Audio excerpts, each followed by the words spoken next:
मोंगरे तो हर घर में बनते होंगे। चलें आज डिफरेंट तरीके से बहुत टेस्टी मोंगरे बनाते हैं। चैनल पर अगर नए हैं तो चैनल को सब्सक्राइब कर दें। वीडियो को पसंद आए लाइक और शेयर लाजमी कीजिएगा। हाफ के-जी मोंगरे लिए हैं। सारे मोंगरे मैंने तोड़ लिए हैं।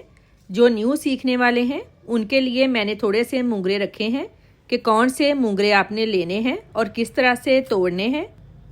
ये देखें, इस तरह के पतले मोंगरे आपने लेने हैं।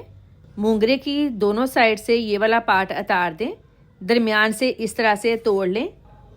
इस तरह के मोंगरे नहीं लेने, ये पके होते हैं, तोड़ने में भी मुश्किल होती है और इनका सालन भी टेस्टी नहीं बनता।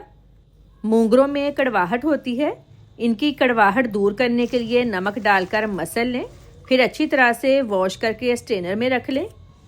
चलें अब पकाना स्टार्ट करते हैं। हाफ कप ऑयल लेंगे। ऑयल जब गर्म हो जाए 2 मीडियम साइज़ के आलुओं को फ्राई कर लें। कमेंट करके लाजमी बताएं किस कंट्री से मेरी वीडियो देख रहे हैं। आलू फ्राई हो गए हैं, निकाल लें। मोंगरों को भी 2 से 3 मिनट फ्राई कर लें, ज़्यादा फ्राई नहीं करना है। अगर हल्का सा फ्राई कर लेंगे तो मोंगरे बहुत टेस्टी और खुशबूदार बनते हैं। फ्राई हो गए हैं, निकाल लें। उसी ऑयल में 1 टीस्पून ज़ीरा, 1 मीडियम साइज़ का प्याज डालकर लाइट ब्राउन कर लें। यकीन करें अगर आप मेरे तरीके से बनाएंगे तो बहुत ही मज़े के बनेंगे। प्याज लाइट ब्राउन हो गया है।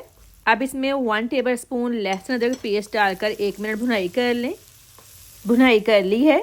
एक बड़े साइज़ का टमाटर, नमक 1 टीस्पून, लाल मिर्च 1 टीस्पून, हल्दी 1/4 टीस्पून, धनिया powder half table spoon, 1 cup पानी, 1 पाव मटर डालेंगे। प्याज और टमाटर के साथ मटर भी सॉफ्ट हो जाएंगे। कवर कर दें। मटर ऑलमोस्ट 70% तक सॉफ्ट हो गए हैं। अब इसमें फ्राई सब्ज़ी डालेंगे। 2 सब्ज़ मिर्चें बारीक कटी हुई, आधे नींबू का रस, इससे टेस्ट बहुत अच्छा आता है। अब इसको लो फ्लेम पर 20 मिनट के लिए कवर कर दें ताकि सब्ज़ियां सॉफ्ट हो जाएं। सब्ज़ी को पकते हुए ऑलमोस्ट 20 मिनट हो गए हैं। सब्ज़ी सॉफ्ट हो गई है। आखिर में फ्रेश धनिया डाल दें। आप चाहें तो इसमें गरम मसाला पाउडर भी डाल सकते हैं। बहुत ही टेस्टी मोंगरे की सब्ज़ी रेडी है। वीडियो को लाइक और शेयर करें। अल्लाह हाफिज़।